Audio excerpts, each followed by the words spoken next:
اتنا کافی ہے زندگی کے لیے، اتنا کافی ہے زندگی کے لیے، رکھ لے آقا جو نوکری کے لیے، اتنا کافی ہے زندگی کے لیے، ہاتھ اٹھا کے کہہ دیں اتنا کافی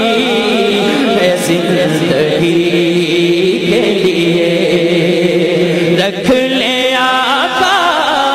جو چاکری کے لیے، اتنا کافی ہے زندگی کے لیے، اتنا کافی ہے زندگی کے لیے، رکھ لے آقا جو نوکری کے لیے، اتنا کافی ہے زندگی کے لیے، اتنا کافی ہے زندگی کے لیے، تک کے ان کو ایوب کے گھر میں سرکار ہر گل ہر بندے واسطے نہیں ہوتی، سرکار جدو مدینہ شریف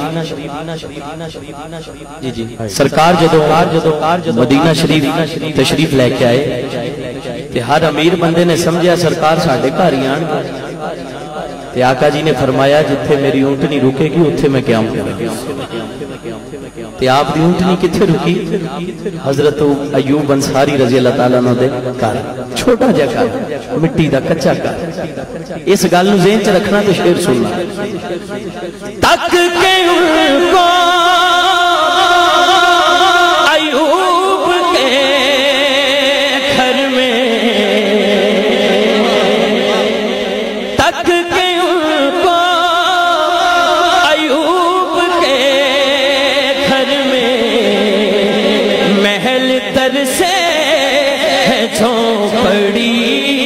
کے لیے، محل تر سے ہے جھونپڑی کے لیے،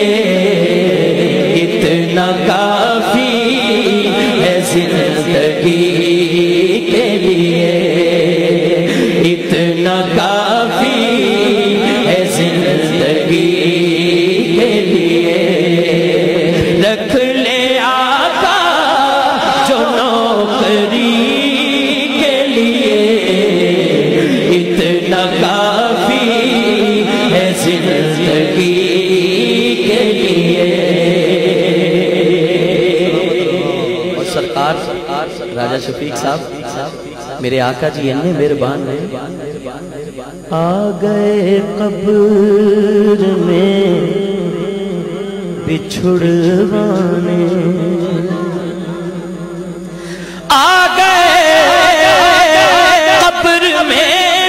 بچھڑوانے، درد کتنا ہے امتی کے لیے،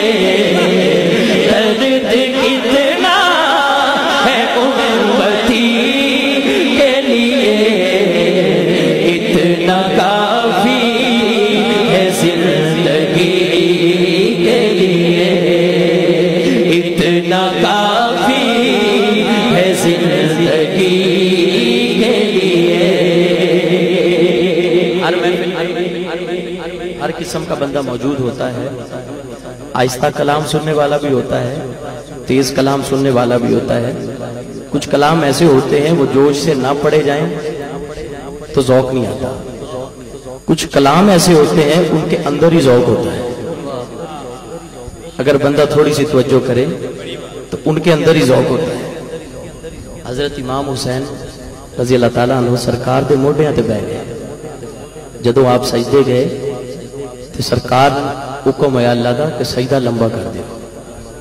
اس گل نو ذہن چ رکھ کے شعر سننا ہے. لمبے سجدے کیے نبی نے کہا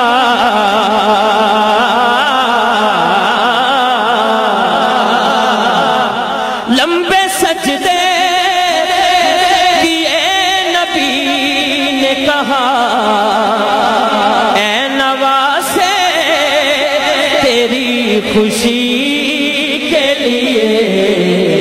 اے نواسے تیری خوشی کے لیے اتنا کافی ہے زندگی کے لیے اتنا کافی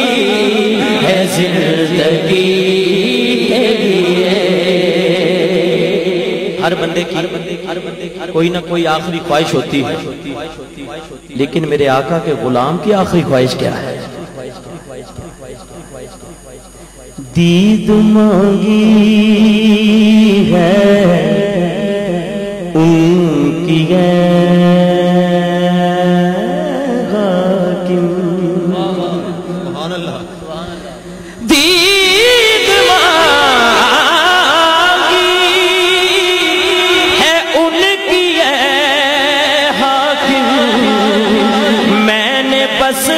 وقت آخری